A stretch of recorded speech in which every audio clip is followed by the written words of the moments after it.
Hi everyone, it's Garrett here at Eurovision Ireland, and today I have a very, very special guest.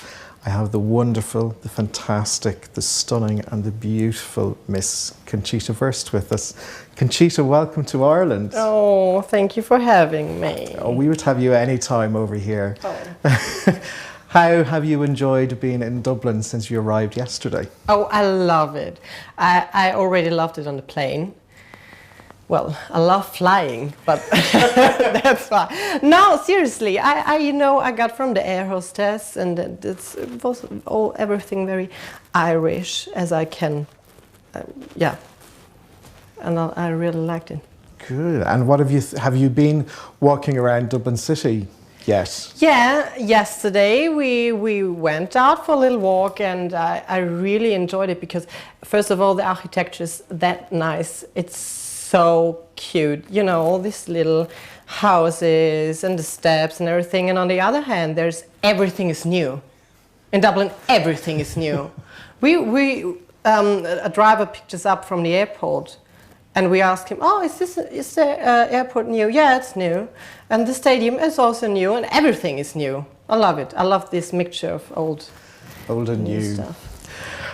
And you've just come off from doing an interview here at RTE on the Saturday Night Show with Brendan O'Connor. Yeah. How did you enjoy that? Oh, I loved it. I really loved it. And Brendan was so nice, and he's so handsome, isn't he? I'm into older men, so, oh my God, he's not old, but he's, you know, you got me. But he is a quite charming man. I really enjoyed. I think he was very taken by you. Yeah. He was because of the last night. Why? What happened last night? Oh well, I can't tell because I'm in big trouble now. Just talking about the actual performance that you did there now. I was looking at the side with your manager Rene, and when the curtains came up and people saw you and started hearing you, there was a few giggles to begin with, but then once you got singing, the whole audience was clapping along, and then the interview you did, everybody seemed to really enjoy you. Is that the sort of reaction that you tend to get, that initial nervousness giggle from people? Well, yeah, of course. If they see me the first time, they are like, "Are you serious?" And I know this kind of situation when an audience is like, "Oh yeah, whatever." And then I start to sing, and I always think by myself, "Now I'm gonna get you all." And this is, you know, I really can, how can I say it? I know that I can sing. Hopefully I'm not on the wrong way. But this is a situation which comes very often to me, that the people were like, "Oh, whatever." And then I'm gonna start to sing, and they're like, "Okay." So I'm gonna listen. And that's, yeah, most of the time it's like that. Because it very much reminded me of the reaction when you were competing in the Austrian national final. And I can remember looking at the video when you came on and you sang Celine Dion's "My Heart Will Go On." And like that, the Austrian public didn't know what to expect. But by the end of the performance... Me neither. But by the end of the performance, people were standing up and clapping. Yeah. Does that make you feel good when you get that positive reaction from people? Totally. You know, there are not always the sunny sides in show business. And when I come to a point when it's too much, or I think about what is this hatred all about, you know? I seriously watched this video because it takes me back to the place where it all began, and I see this positive reaction, and this really, you know, cheers me up. And sort of, have you been thinking about what the reaction is going to be when you get to Copenhagen? Because that's going to be on a huge stage. I think the same but bigger. Maybe. I don't know, you know, I knew that when Austria's announced that I'm gonna be representing Austria in 2014. I knew back then that there will be people who will be, you know, who love it and people who don't. So I think it's gonna be the same at Eurovision. But hopefully I'm gonna catch them. If we go back to when you came runner-up in the Austrian national selection behind the track shitters, which I think was a bit of a travesty because we loved your song back then. Thank you so much. And you did a fantastic rendition of it tonight on RTE. How did you feel after being runner-up that year? Were you happy or were you sad, or how did you get over that? Been so close to getting to well, you know, I think everything happens because of a bigger reason, and I think that I learned that much in 2012 about the whole Eurovision family and this whole project, that I'm better prepared now. So I think it's fine, you know. I really love the boys, and you know, they were happy, and I got the second place, a very good one actually, 49%. And well, yeah. So now it's my turn. Exactly. Totally, now it's your turn. So tell me, how did the selection for Austria come about this year? Did they approach you, or did you approach them, or how did that work? I really have to thank my manager on this point, because he used to say, after song contest is before song contest, and he knew that I want to be there that so bad that I was in Africa shooting for a reality soap, and during that he handed a concept to the ORF, the Austrian television, and well, they thought I've got to be the best choice. So I think they've made a good choice this year as well. Yeah. I hope. You will. So in regards to, have you started to look at what song you're going to sing for 2014? Yeah. We are writing, and beside that we're looking. You know, I got songs all over Europe in the last weeks, and I'm very flattered by that, because that didn't happen before. So I really enjoy that, and you know, I'm listening through all this stuff, and I'm writing myself and with my producers, and so may the best song win for me. And would you like to do an up-tempo song or a ballad? Well, I don't know actually. I have to, in first place, I have to feel it, and second, I think, you know, I love up-tempo songs because I'm a party girl, so I need to dance. But if it's a ballad, it's a ballad. So. And who would be your musical influences, or who would be on your iTunes, your iPod right now? Oh my God, this is such a cliche what I'm gonna say now. It's, Cher, Madonna, Lady Gaga, Celine Dion. Oh my God, I can't go. You know, I love divas. I can't help it. I can't have. They got the best voice. You know, there's just this gorgeousness of this mystery of being such a successful woman. I love it. And well, yeah. But I think on top is Celine Dion, because she's just, you know, she just nailed it every single time. Well, not the last few, but. In Las Vegas, she's doing pretty good. No, you know, I've always been a very big Eurovision fan, because I used to watch it with my mother as far as I can remember. And beside that, I started listening to Celine Dion, and I didn't know till I turned, I don't know, 12 or something, that Celine Dion actually won the Eurovision Song Contest in 1988. And so guess, 1988 is the year of my birth.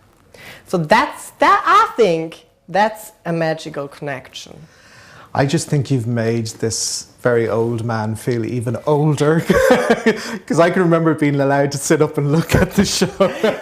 Is it? We got the 16th today. Oh, didn't we?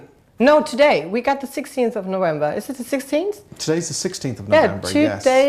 10 days ago, I turned 25. Belated happy birthday! You look fabulous on it as well. For your 25, you really look that well. Yeah. You look much younger than 25, much younger than 25. Okay. You've touched on something there when you were chatting. I know that you did do a reality show that took you, I'm right in thinking that took you into remote places within Africa. Yeah. Could you tell us a bit about that show? Because I'm not sure a lot of people outside of Austria might know about it. Yeah, we were shooting in Namibia, and we stayed for about 5 days. You know, these were a bunch of 12 girls thrown out in the desert. And we were, for 5 days, we stayed at the Himbas. And this is a group of people in the middle of nowhere. And they obviously asked me what's all about with my beard and the way I look, because I have arms like a man and a face like a girl, and also the beard. And I told them that that there are people out there who are in between, you know, and I took them by the hand and I said, well, you are here, the boy, the girl is here, and I'm just in the middle. So they kind of got it, I think, but at the end of the day they were like, oh my God, I love the beard, where you got it from, and so they were very, very nice. And I think they understood that it's more, that there is more than a surface of a person. So, because I think that's sort of what a lot of people are already talking about you being at Eurovision. Personally, I think you being at Eurovision is a pivotal point in Eurovision's history, and it's one that I'm very glad about. oh, thank you. Because, you know, Eurovision was established, you know, so long ago to bring a war-torn Europe together. And times have moved on now where we're trying to bring different people from social backgrounds or gender backgrounds or, you know, whatever, you know, we don't want to label people anymore. And tolerance is obviously a very important thing to you. Yeah. And I know that you very briefly touched on it tonight with your interview on RTE about some of the reactions that you've had within Austria when it was announced that you would represent Austria at 2014. How have some of those negative reactions made you feel? Well, you know, if I'm honest, I don't really care about too much, because I'm more the kind of person who is thinking in a positive way, because I think if you have your mindset in a positive way, you get positivity. So I'm more like fighting for something and not against something. So if they're not fine with it, whatever. You know, I saw this on Facebook. Of course I did, and I didn't read one of the comments, but I saw this, and the only sentence which came to my mind was, "Thank you for your attention," and that's it. There you go. If people aren't talking about you, then, you know, they don't have anything good to say. Yeah, well, you know, and they got this opinion, and they are like, you know, I don't like it, and anyway, but hopefully there are people out there who go with me, you know, and have my way of thinking. And the best thing for me would be that these two, how can I say, this is a group of people gonna meet and they just talk about this being different and all this kind of stuff. So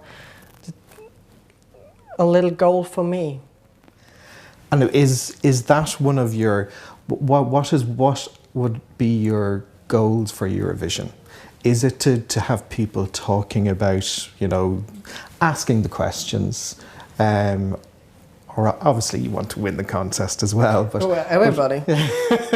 But what would be your greatest achievement from Eurovision that you would like to personally get from the contest?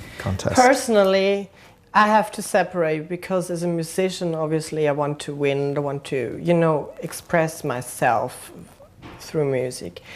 But for my inner beliefs, it would be just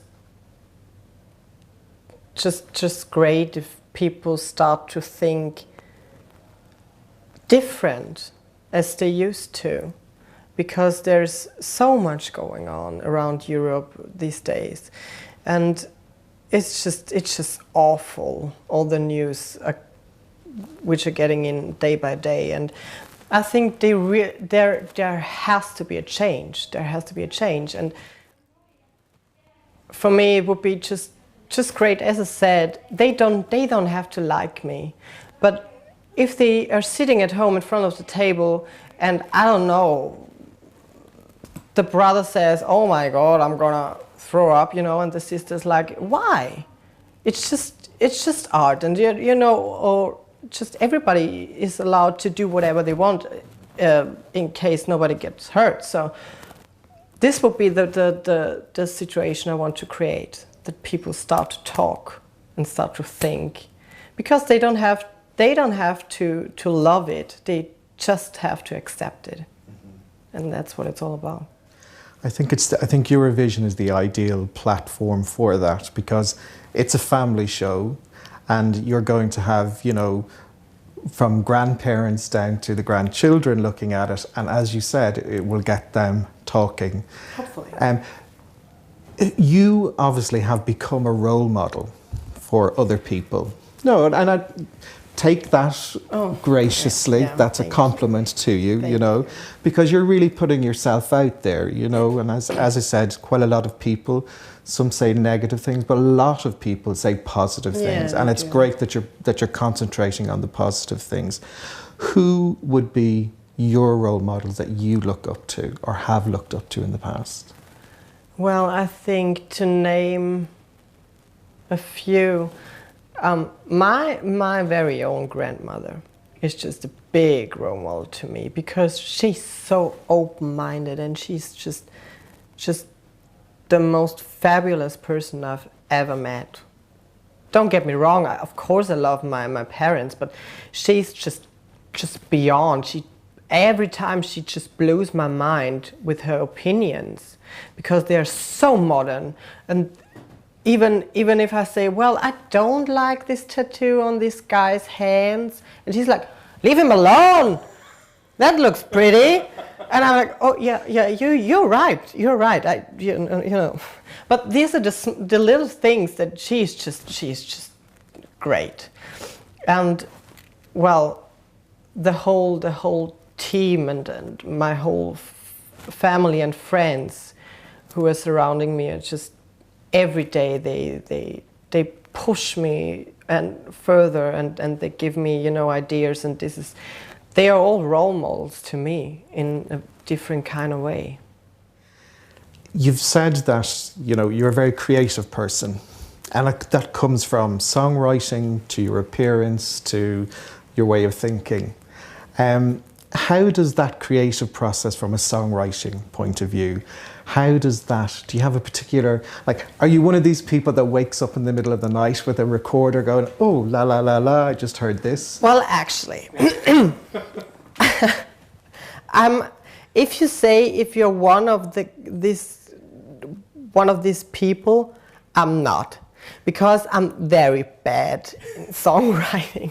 Actually, I try, you know, and I have my wonderful producers which are writing with me, and they're asking for my opinion, and they give me, you know, just a little homework to try it out, because they want me to become a singer-songwriter. Well, They are more patient than me. I try hard, but I don't know. I don't know if I'm ever gonna be a good songwriter. But I write a few notes. And to answer your question, it is like that. If there's something on my mind, whether day or night, I just immediately have to put it down anyway. Yeah, it's like that. But they're not good ideas so far. Don't say that. Don't be putting yourself down. No, I'm just honest. You know, I can do makeup, but I'm not that good in songwriting. I should have got you to do mine before we started this. I could have looked younger, like 25. You look just perfect. You're a good liar, but thank you. I'm not. Now, I know you met a very famous Eurovision winner recently, the wonderful Miss Anne-Marie David, who obviously won the song contest before. How was that experience meeting her? What a voice. What a voice. You know, this was a really, really nice event and a really nice setting, but it was very, very small and very, you know, comfy. And she entered the stage and she just sang with this playback music, you know. But you have to be a professional and you're just such talent to put out your emotions in this very small, you know, situation. And she just blew my mind. She was stunning and the voice was just beyond. I really enjoyed it that much, and she was so nice and so supportive, and she kept on saying, "You're gonna do it, you're gonna do this," and she was just so nice. I have no words for that. Did she give you any advice on how to cope with the huge Eurovision circus? Well, she said to me, don't drink too much because it's gonna be a tough time. No more the white wine. Yeah, it was actually it was the same situation. I was listening and she don't exactly like that. And no, she was just, you know, she kept on saying that I should really focus on the people and remember the people who were with me all the time before Eurovision and before the success, and that this is very important, and I totally agree on that because my friends are so involved in my work and so close to me that I couldn't do it without Rene or you know, all my friends around me. And what would be your hope and your desire for you after Eurovision? Like, you know, say 5 years, 10 years down the line, what would you like to see yourself doing? My big goal as a musician is obviously a Grammy. And I want it so bad. If I haven't got a Grammy, if I don't have a Grammy by the age, let's say about 80, I'm gonna steal it. Seriously, I'm gonna steal it. I'm gonna run into this theater, I'm gonna steal. And I'm gonna go out and like, all right, for best comedy album. I think what you need to do is to get to know Celine Dion, because she has 5 of them and you could just rob one of them, you know, put it in your bag and walk out. She would notice it gone. So winning a Grammy is definitely something that you'd like to do. I think that's the goal of every musician, because it's just, you know, it's just the end of the road, actually. It's just, well, one of the first ending of the road, because if you have one, you want 2. So, but this is a very, very huge thing for me in my mind, that I really someday I'm gonna get a Grammy. But yeah, it's just making music till I die. This would be just, you know, I have such a privileged life that I can earn money with what I love, and this is not the normal thing. So I really appreciate that. You've turned your passion into your work, which is always a wonderful thing to do. Totally. Can you remember the first song you ever sang, even from a small child? Yes, it was from The Little Mermaid. It was from The Little Mermaid, and the song is called in English. Just let me know. Oh my God, I don't know the English title of the song because obviously I listen to it in German. Is it Under the Sea? No, it's not, because Under the Sea is Under the Sea. This is not the way. It's more the theatrical one, more dramatic one. I don't know it in English. So you would sing that at home, would you? Yeah, till now, really. Once in a while, I'm standing under the shower and I'm singing The Little Mermaid. And what can you remember the first time then that you performed on stage? What was that feeling like? Oh my God. Well, stage. Life is a stage for me. I think also as a baby, I in kindergarten, everything was a stage. No, but first stage, I don't really remember. I think it was just a singing competition in our small village. But I always, and at church and everywhere, I just sang everywhere. I think I annoyed everybody by then because I wouldn't stop at all. Well, we're happy that you didn't stop because now we have you at Eurovision, which is fantastic. That's really good. We know that San Marino and Macedonia have already picked their two singers already. We've Valentina Mineta coming back for the third time in a row, and we have Tatiana from former Yugoslav Republic of Macedonia. Yeah. Have you listened to Valentina Mineta since she's been at Eurovision like twice already? No, not yet. Not yet. I have some favorite Eurovision appearances and artists, and I know that there are fans. I really love the Eurovision Song Contest, but there are people out there, they know everything by date. This is just. I was at this evening with Anne-Marie David. It was like there was this guy singing Swedish because there was a little competition, and I was one of the judges. And I asked the man who's sitting next to me if he understands that. And he's like, no, I don't do Swedish. And I was like, well, so he can sing whatever he wants because nobody will recognize. And he was like, but I know the words of the song. And I was like, oh, okay, sorry. Got it. So I got some. I really love it, but I'm not that. I'm not an expert. Yeah. Let's say it like that. Yeah. But obviously, you would have a few favorites over the year. Yeah, totally. Who would be some of your Anna VC, just everything. This is one of my most favorite songs. I love Charlotte Perrelli because she sang just like a goddess, and second she looks like Donatella Versace, and I love that. In a better way, but she does. I'm glad you quantified that. She does. And I love it. I really love it. I really love Donatella Versace. So this is one of my favorite, and of course Celine Dion. Of course, I loved Nadine.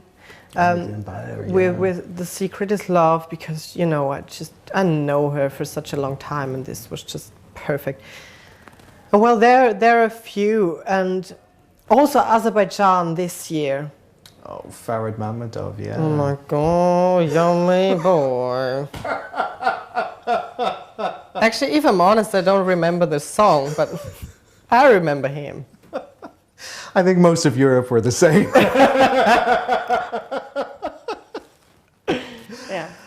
Well, I know that you're going to be at two venues in Dublin over the weekend, and we know that you're going to be performing at the George tomorrow night. Yes! Yes, with Shirley Temple Bar. Yeah. So we're going to make sure we get a video of that as well, Yeah, because that's going to be so much fun there. Oh, Yeah. you're going to have a ball there. So you'll really enjoy Oh, I that. so much look forward to it. Yeah, no, and she said, I can't wait to meet Conchita. So she said, tell Conchita to come early so we can have drinks together.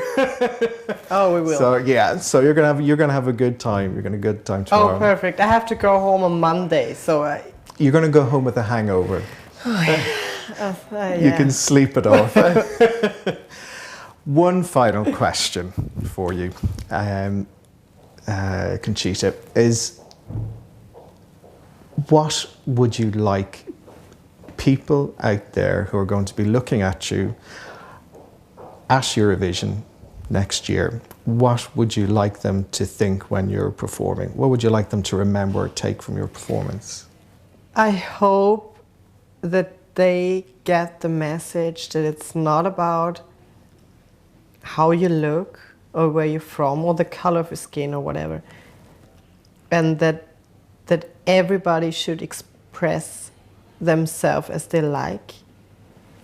And the most important thing is, don't hide, just do what you feel and just be yourself. And as Judy Garland said, you better be the best version of yourself than a bad copy of somebody else. So I think that's a really, really big thing. And just be brave enough to do whatever you like. And that you accept that there are people who are not the norm. And, well, what is the norm? What is normal? This is the next thing, you know. But this would be just, for me, I want to give, in first place, the young people the self-confidence to express themselves however they want and however they feel good. Well, I think you've definitely done that already. So much congratulations to you for doing that. And I think that Eurovision 2014 is so much better for having you in the contest. And you're going to add glamour to the contest as well, which is, you know, but I think you're going to be an inspiration to many people out there. And as you said, you're going to get people talking, which is the most important thing. That's so important. That's the key message here. Yeah. Ms Conchita Wurst, thank you so much. Oh, thank you for having me. You know that we love you here at Eurovision Ireland, and we will be, you know, flying the flag for you, you know. So let's just hope you end up in our semi-final so people in Ireland can vote for you, because they loved you on the show tonight. Oh, we will see tomorrow in the newspaper if they love me. They will, they will. Everybody loved you out there. Thank you so much. Thank you. We really appreciate it. And hopefully you'll come back when you release your song to Yeah, Ireland. I want to. We want you back. I want to come back. And Rene, your manager's behind me. Yeah. So I'm going, Rene, Yeah. you're coming back to Dublin. Okay. Twice. Thank you very much indeed, Conchita. It was an absolute pleasure. Thank you.